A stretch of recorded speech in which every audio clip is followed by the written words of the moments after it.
Olá pessoal, tudo bem com vocês? Aqui é o professor Danilo, estamos começando mais uma aula de Geografia e nesta aula, na aula de hoje, nós vamos estudar sobre os rios brasileiros e bacias hidrográficas. Claro que o que eu vou trazer hoje para vocês é um conceito mais introdutório.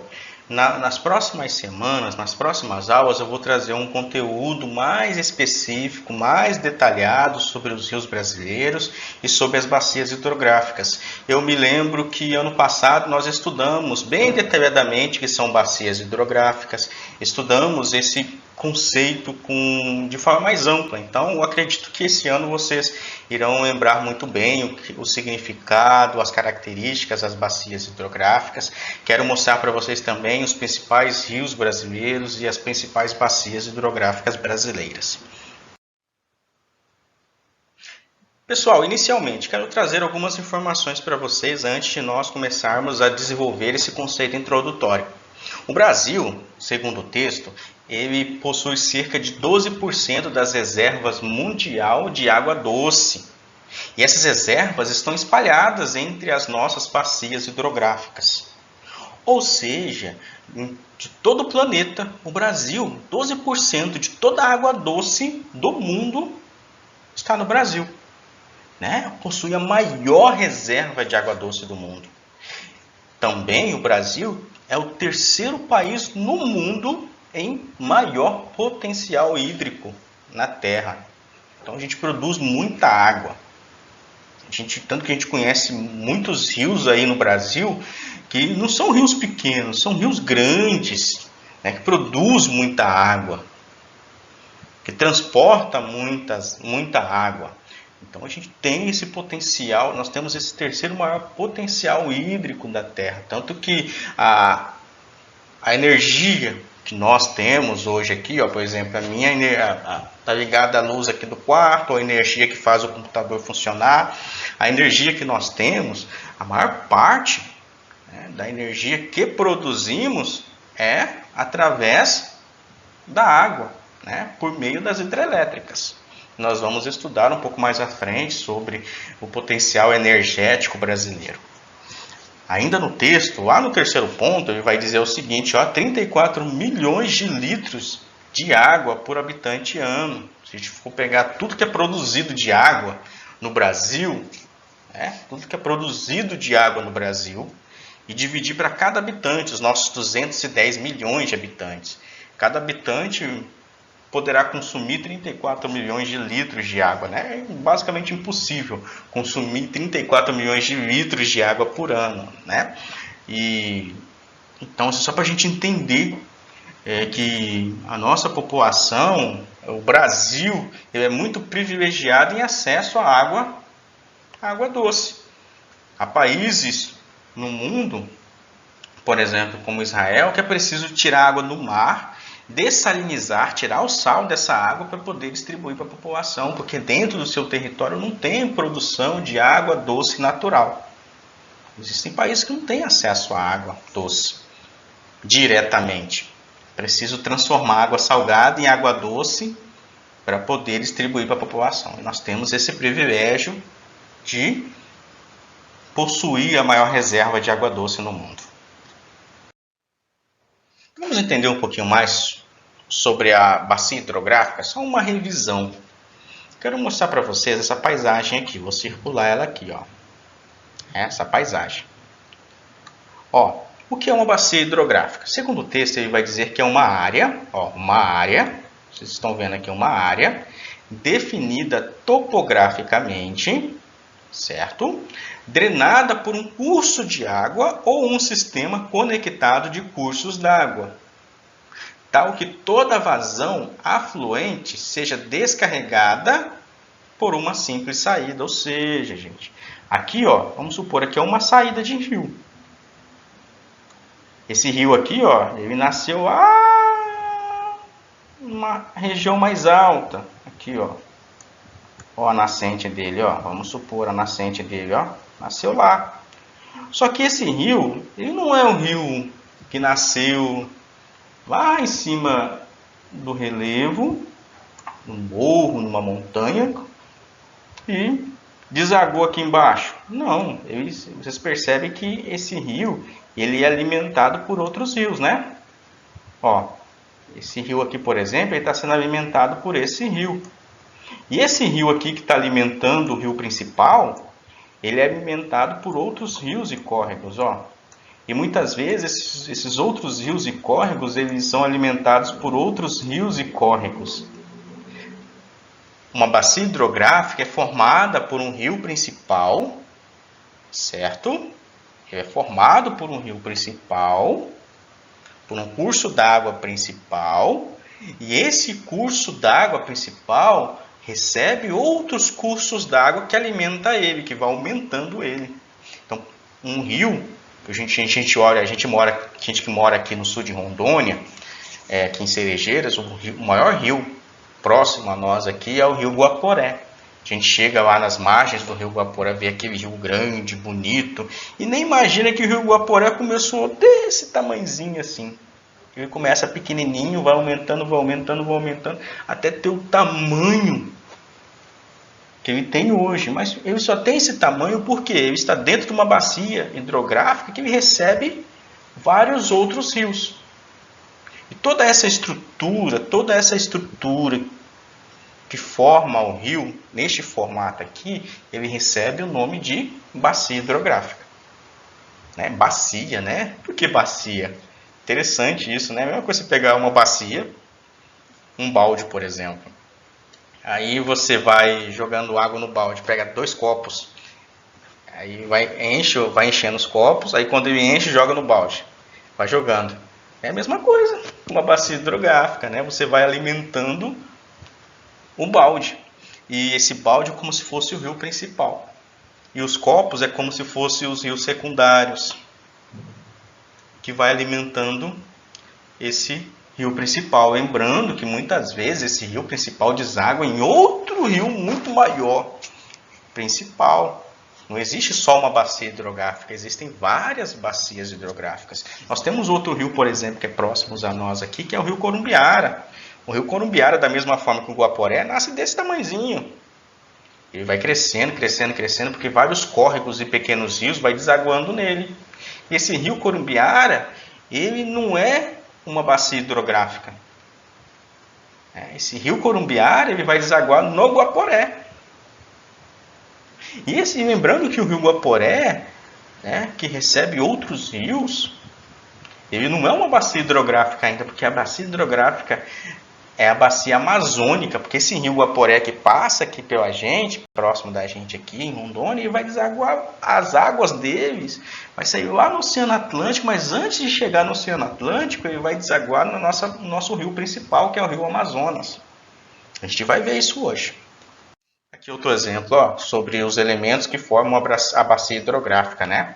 Quero começar aqui pelo 1, O 1 é a nascente. Então, dentro de uma bacia hidrográfica tem a nascente.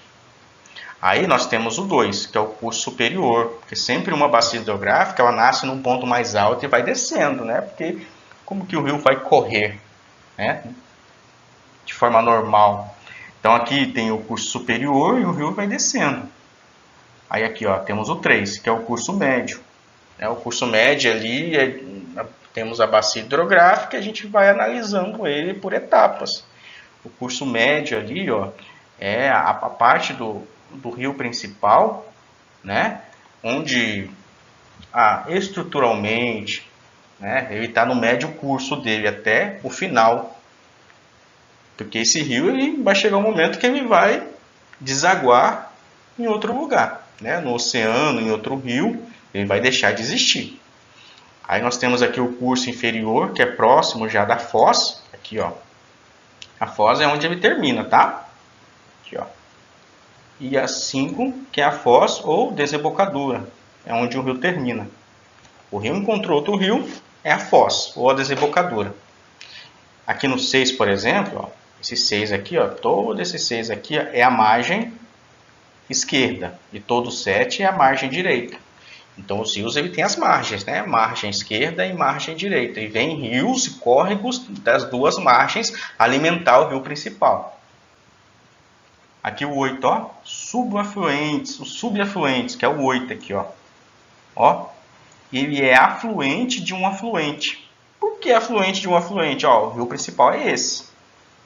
E esse aqui é o rio afluente. Só que esse rio afluente, ele recebe outro rio para abastecer ele. E esse outro rio que abastece ele recebe o nome e a classificação de subafluentes. Lembrando que o 9 aqui ó, é um outro exemplo. Esse aqui ó, é um afluente. Ó, afluente.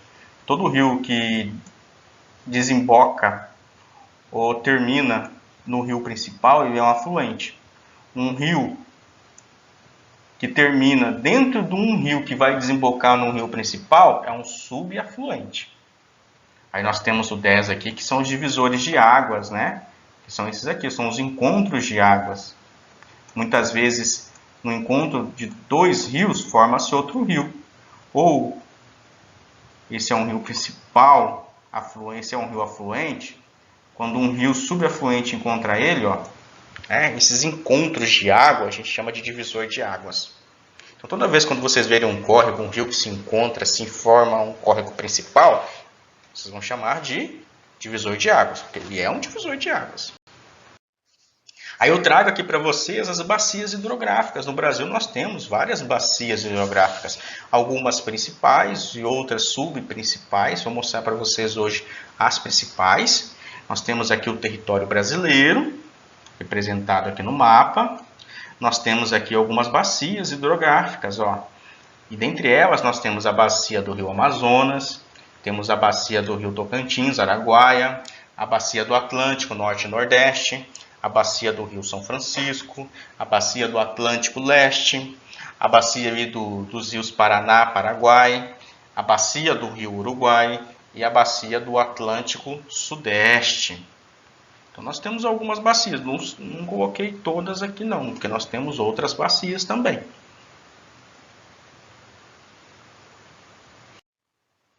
A partir de agora, quero trazer para vocês as principais bacias hidrográficas brasileiras. Essa imagem que vocês estão vendo aqui é o encontro de dois grandes rios, o Rio Negro com o Rio Solimões, que forma o Rio Amazonas. E é interessante que eu já até conheci esse local, fiz um passeio aí uma vez, só que quando eu fiz o passeio, eu acho que choveu no Rio Negro e a água estava semelhante, né? Esse aqui é o Rio Negro, ó. Esse aqui é o Rio Solimões. Acho que choveu muito próximo ali onde estava. E a cor do Rio Negro não estava tão negra assim. Estava mais dessa cor aqui, cor dos Solimões. E é interessante que muitas pessoas fazem passeios no encontro das águas, né, do Rio Negro e Solimões, para poder ficar bem no meio assim dos dois rios. É tão interessante que, por exemplo, um rio é mais gelado que o outro. E eles se encontram assim e formam o Rio Amazonas, né?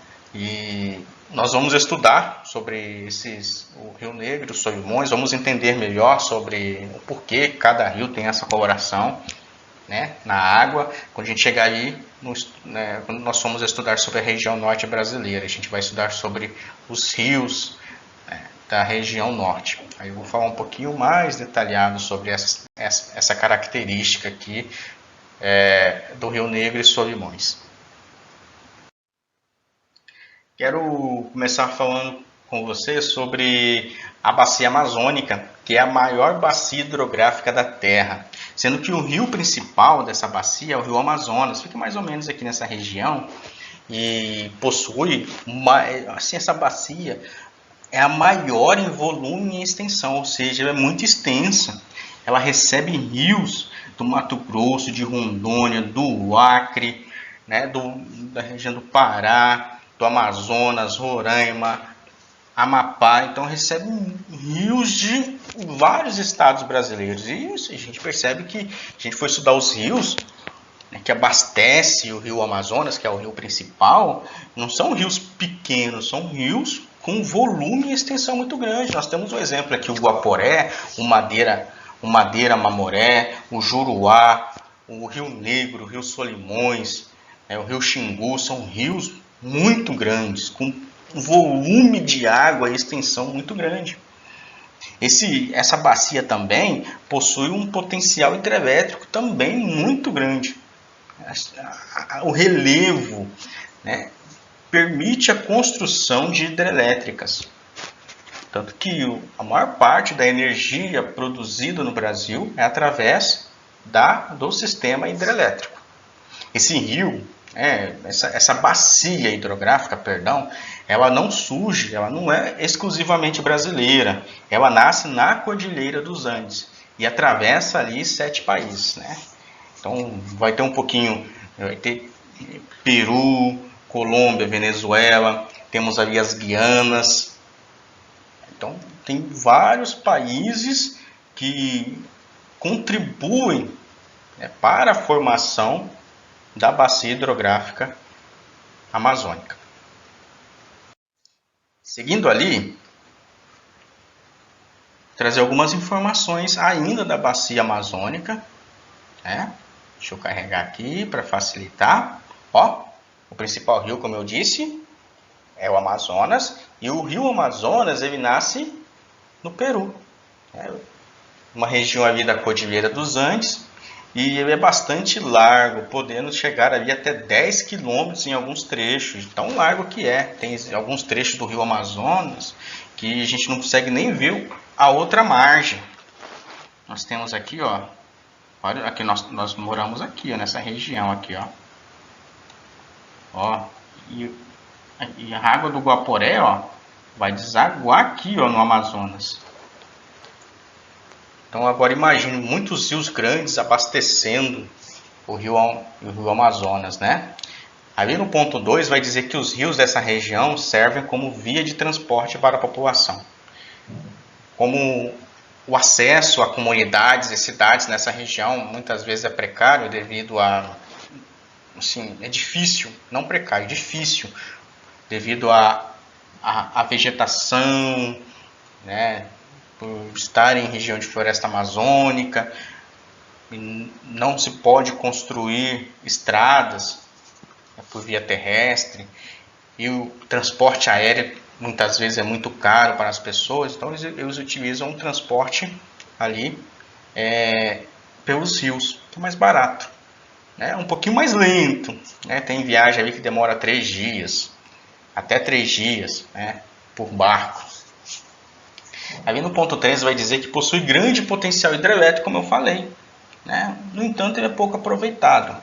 Tem pontos positivos e negativos, né? Ele tem esse potencial, um positivo é que ele tem um potencial muito grande para produzir hidrelétrica, os rios, né, da região amazônica.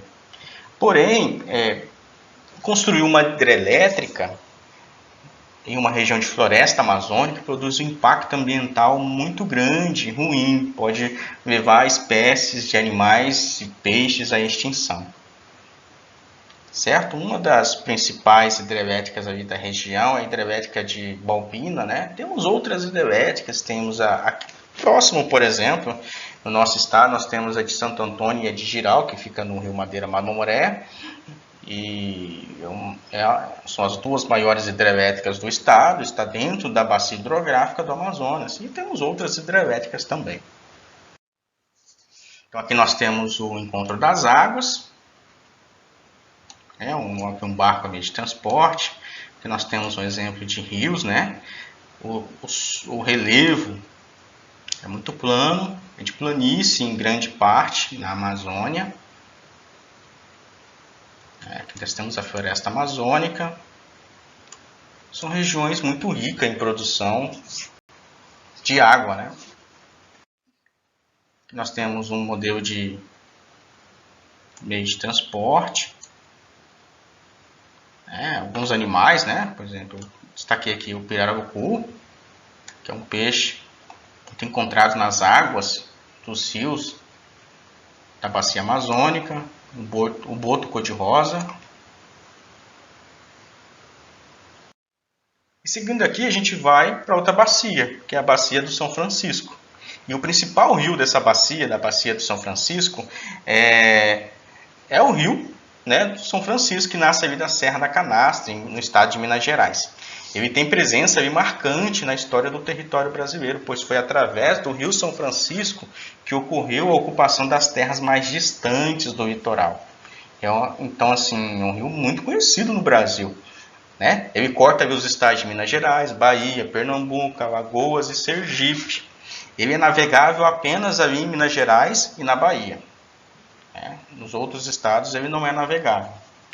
E atravessa ali a região do polígono das secas, né? Tem uma região, quando nós formos estudar sobre o Nordeste do Brasil, nós vamos entender que existe a região do polígono da seca. Existe uma região aqui no Brasil que é muito árida, chove pouco, é muito seco, né? É semidesértica, e esse rio ali ele ajuda a levar água a muitas famílias, que ele passa ali por essa região do polígono das secas.